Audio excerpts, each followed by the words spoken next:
भैया हर और राम राम। बुंदेली बाड़ी के छतरपुर केंद्र से हमें नीरज दोपहर के 2:30 के यहाँ हैं और आज तारीख है 4 जून, दिन शुक्रवार है, विक्रम संवत 2078 है और शक संवत 1943 है। ग्रीष्म ऋतु है और जेठ मास है, कृष्ण पक्ष है, तिथि दशमी है, 5 जून के। तो भैया नक्षत्र आज जो है उत्तर भाद्रपद है, योग आयुष्मान को है और राहु काल तो कड़ई गौ। हम बता दें कि कल से एकादशी है, 5 जून से जो 6 तारीख तक रहने हैं। 5 जून शनिवार प्रातः 4:08 से 6 जून रविवार के सवेरे 6:19 का एकादशी है और विशेष 6 जून के एकादशी को व्रत रखो जावो उचित मानोगो। एकादशी व्रत के पुण्य के समान कोनो दूसरा पुण्य नहीं है।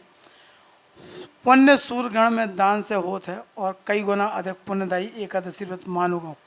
जे को पुण्य में गोदान, स्वर्णदान, अश्वमेध यज्ञ के से होता है, उसे अधिक पुण्य एकादशी में मिलत है। मतलब सीधे सीधे के गैया दान करवे से और सोने में दान करवे से या अश्वमेध यज्ञ करवे से जौन पुण्य मिलत है वो केवल जो एकादशी को व्रत करवे से पुण्य मिलत है और हर प्रकार की कीर्ति आदमी की हो जाते हैं। एकादशी के दिन जो करवे योग्य चीज़ है वजह है कि विष्णु सहस्त्र नाम पढ़ें। विष्णु सहस्त्र नाम की 10 माला गुरु मंत्र के संग जाप करवे से अगर प्रयोग करो जाए तो घर में झगड़ा अगर हो तो शांत हो जाए और जौन संकल्प ले ले वो पूरा हो जाए। भैया एकादशी के दिन जो सावधानी रखना, महीना में 15-15 दिन में एकादशी होती हैं। ई व्रत के करवे से पाप और रोगन को स्वाहा होता है, लेकिन वृद्ध, बालक और बीमार व्यक्ति एकादशी ना रखें तो उन्हें कम से कम चावल खावे को त्याग करो चाहिए। एकादशी के दिन चावल को त्याग करो जाए, चावल ना खाया जात ना बनाया जात, इतने तक के पूजा तक में नहीं लगा जात। धार्मिक ग्रंथ में एक एक चावल, एक एक कीड़ा खावे के पाप लगे के बराबर मान हुआ है, ऐसा कही गई है। तो भैया जो पंचांग के संगे कछु जरूरी उपाय है तो जो अपन ने बता दें। हम आज प्रादेशिक और राष्ट्रीय खबरन से अपना बुलेटिन शुरू करें और शाम को बुलेटिन जो रहे भैया वो रहे बुंदेलखंड की खबरन के लेके। तो पूरे मध्य प्रदेश में भैया हड़ताल चल रही जूनियर डॉक्टर की। चौथे दिन MP के जो 3000 जूनियर डॉक्टर हैं उनने सामूहिक रूप से इस्तीफा लिख दो। हाई कोर्ट ने 24 घंटा के अंदर उनसे काम पे लौटने के निर्देश दे दिए। कोरोना वायरस के संक्रमण से जूझ रहे मध्य प्रदेश के 3000 से ज़्यादा जूनियर डॉक्टरों ने गुरुवार के सामूहिक इस्तीफा दे दो। जूनियर डॉक्टर पिछले 4-5 दिन से हड़ताल पे थे, अपनी मांगन के लेके वे काम नहीं कर रहे थे। गुरुवार के मध्य प्रदेश के हाई कोर्ट ने उनकी हड़ताल के अवैधानिक करार दे दो, उनसे 24 घंटा के अंदर काम पे लौटने के निर्देश दिए थे। लेकिन कहते उल्टो होगा, उनने निर्देश नहीं माने बल्कि वे और इस्तीफा दे के भाग गए। ग्वालियर में जूनियर डॉक्टर ने अपनी मांगन के लेकर सामूहिक इस्तीफा दो है। जूनियर डॉक्टर ने बताया कि गुरुवार के मध्य प्रदेश के सभी 3000 जूनियर डॉक्टर ने सामूहिक इस्तीफा दो है। जहाँ हमारी मजबूरी उनने कही है और वे अनुरोध कर रहे शासन प्रशासन और कोर्ट से कि उनकी मांगें पूरी करी जाए। मध्य प्रदेश में कोरोना और ब्लैक फंगस को कहर लगातार जारी है और ये बीच डॉक्टर हड़ताल पे हो गए। इसे अब समस्या सरकार के आ रही है। प्रदेश में का संक्रमण अब कंट्रोल तो होगा, लेकिन फिर भी रोजाना 1000 से ज़्यादा केस आ रहे हैं। बुधवार ही के तो 991 और 45 मरीजों की मौत को मामला आओ तो ब्लैक फंगस के भी इन्फेक्शन के मामला लगातार आवे में लगे हैं। अगली खबर है महाराष्ट्र से, जहाँ पे बदलापुर में फैक्ट्री में गैस रिसाव होने से अफरा तफरी मच गई। इनमें कई जन की तबीयत ही बिगड़ गई। महाराष्ट्र के बदलापुर में गुरुवार की रात के एक फैक्ट्री से गैस रिसाव भाव इससे अफरा तफरी मच गई। रात के 10:22 की यह घटना है। आसपास रह रहे आदमी की सांस में दिक्कत भई, सांस लेने में दिक्कत भई। फायर ब्रिगेड के मौका पे बुलाओ गो। 11:24 पे गैस के रिसाव पे काबू पाला गो। ठाणे नगर निगम ने कही है कि फिलहाल स्थिति नियंत्रण में, अभी तक कोई गंभीर रूप से आहत नहीं हुआ। ऐसा बताया गया कि कछु जन के उल्टी हो गई थी और कछु लोगों को जी मचरा रहा। तो इसे गैस रिसाव MIDC क्षेत्र में Noble India media private limited से भाव तो ऐसा बताया होगा। जहाँ कंपनी एक रिएक्टर में कच्चे तेल के लाने 2 रसायन सल्फ्यूरिक एसिड और बेंजीन हाइड्राइड को मिला के बना था। जो हालांकि आवश्यक तापमान को नियंत्रित करने की वजह से गलती से रिएक्टर में हवा को रिसाव होगा तो बताया हुआ है कि जा गैस जहरीली नहीं होती, लेकिन रिसाव से सांस लेने में दिक्कत जरूर होने लगा। शरीर में और त्वचा में, आंखन में नुकसान जरूर होते हैं। बदलापुर के स्थानीय निवासी ने बताया है कि वे अपने सहकर्मियों के संगे फैक्ट्री में काम कर रहे थे। अचानक हमें सांस लेने में तकलीफ भई। बाद में हमें पता चलो कि पास में फैक्ट्री में गैस रिसाव हो, और फिर ई के बाद ई की सूचना जरूरत जो जिम्मेवार लोगों के दी गई। अगली खबर है चंडीगढ़ से, जहां पे पीजीआई में भर्ती मिल्खा सिंह से प्रधानमंत्री नरेंद्र मोदी ने बात कही और जल्दी उनके स्वस्थ होने की कामना करी है।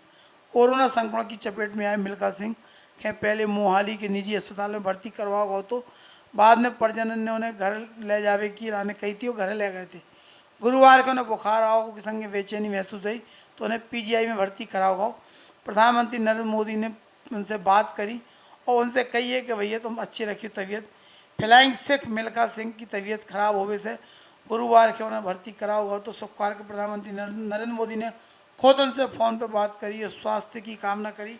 हम बता दें कि और टोक्यो ओलंपिक में हिस्सा लेने वाले खिलाड़ियों में मनोबल बढ़ावे के लिए मिल्खा सिंह से प्रधानमंत्री ने अपील भी करी है। ये पद्मश्री भी है और इन्हें कई दिन से दिक्कत होती है। 91 साल के मिल्खा सिंह है। अब हालांकि इन्हें टीकाकरण नहीं कराया है, और उनकी पत्नी 85 वर्षीय निर्मल मिल्खा है, उनने टीका लगवा कोरोना को, और अब उनके वो ऐसी उम्मीद है कि उनके स्वस्थ होने के बाद टीका भी लगवाएं। अगली खबर आ रही भैया दिल्ली से, नई दिल्ली से। शुक्रवार के जो आज के दिन है, CSIR सोसाइटी की बैठक की अध्यक्षता प्रधानमंत्री नरेंद्र मोदी के करने हैं, और शुरू कर दी उनने 11 बजे जब बैठक भाई। औद्योगिक अनुसंधान परिषद की बैठक की अध्यक्षता प्रधानमंत्री नरेंद्र मोदी कर रहे, और इमें मोदी की वीडियो कॉन्फ्रेंसिंग के जरिए कार्यक्रम में शामिल होने वाले लोगों से वे बात करें। CSIR सोसाइटी विज्ञान और प्रौद्योगिकी मंत्रालय के अधीन काम करने वाले वैज्ञानिक और औद्योगिक अनुसंधान विभाग ई में हिस्सा ले रहे। समाचार एजेंसी PTI की रिपोर्ट के मुताबिक इस सोसाइटी की गतिविधियां का पूरे भारत में फैले 37 प्रयोगशाला और 39 आउटरीच केंद्र के माध्यम से चलाओ जाता है। प्रधानमंत्री कार्यालय की तरफ से साझा करी गई जानकारी के मुताबिक सोसाइटी की बैठक हर साल होता है। इनमें प्रतिष्ठित वैज्ञानिक, उद्योगपति और वरिष्ठ अधिकारी शामिल हैं। गौरतलब है कि कोरोना संक्रमण की दूसरी लहर से लगातार कमजोर पड़ने के बीच गुरुवार के 1,34,154 नए मामले सामने आए हैं। इन मामलों के संग संग अब इस बीमारी की चपेट में आने वालों की संख्या बढ़ के 2,84,41,986 हो गई। नए मामलों की अपेक्षा ठीक होने वालों की आंकड़ा 21वें दिन भी काफ़ी अधिक रहा है। स्वास्थ्य मंत्रालय ने सवेरे 8 बजे जारी जो आंकड़ा करे है, उसकी अवधि में 2,11,499 लोग स्वस्थ होकर घर लौटे हैं। इसी तरह नए मरीजों के सापेक्ष 77,345 अधिक लोग स्वस्थ हुए हैं, और वहीं सक्रिय मामलों में 80,232 की कमी देखी गई है। फिलहाल देश में 17,13,413 सक्रिय मामला है। की तरह पॉजिटिविटी की दर भी घट के 6.21% रह गई है। ब्लैक फंगस के इन्फेक्शन को जो है का दायरा तेजी से मध्य प्रदेश में बढ़ रहा है। ई के नियंत्रण के लिए जो इंजेक्शन है वो मध्य प्रदेश के इंदौर एयरपोर्ट पर पहुंच गए। मुख्यमंत्री शिवराज सिंह चौहान के निर्देश पर ई की एयरलिफ्टिंग कराई गई है। इंदौर के प्रभारी मंत्री तुलसी सिलावट और संभायुक्त डॉक्टर पवन शर्मा और AKVN के MD रोहन सक्सेना ने एयरपोर्ट पहुंच के ये इंजेक्शन रिसीव कर ले। अब जो एक बड़ी राहत की बात है। अगली खबर मध्य प्रदेश और महाकौशल प्रांत से सहित बुंदेलखंड और छतरपुर जिला की विद्यार्थी परिषद से जुड़ी है।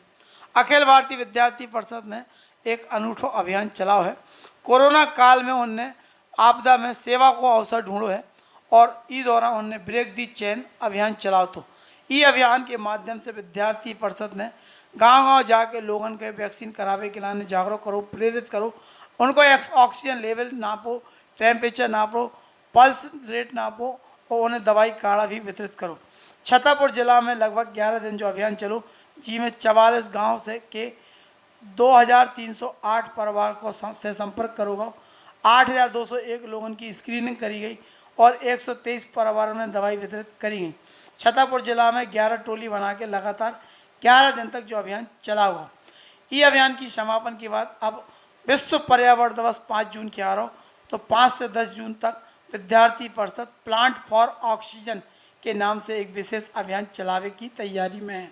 विद्यार्थी परिषद के संगठन मंत्री उमेश साकेत ने बताया है कि प्लांटेशन फॉर ऑक्सीजन ऐसा अभियान है जिसके माध्यम से एक व्यक्ति एक पेड़ लगा है और 5 लोगन के चैलेंज करे जिसके माध्यम से जो जन अभियान बनावे को एक प्रयास रहे तथा कोरोना की वैश्विक महामारी से जिन्हें ऑक्सीजन की कमी में अपने प्राण गंवाए हैं उनकी याद में एक एक पेड़ लगावे और जिन लोगों की ऑक्सीजन की वजह से प्राण बचे हैं वे भी ये अभियान में शामिल होकर एक एक पेड़ लगावे।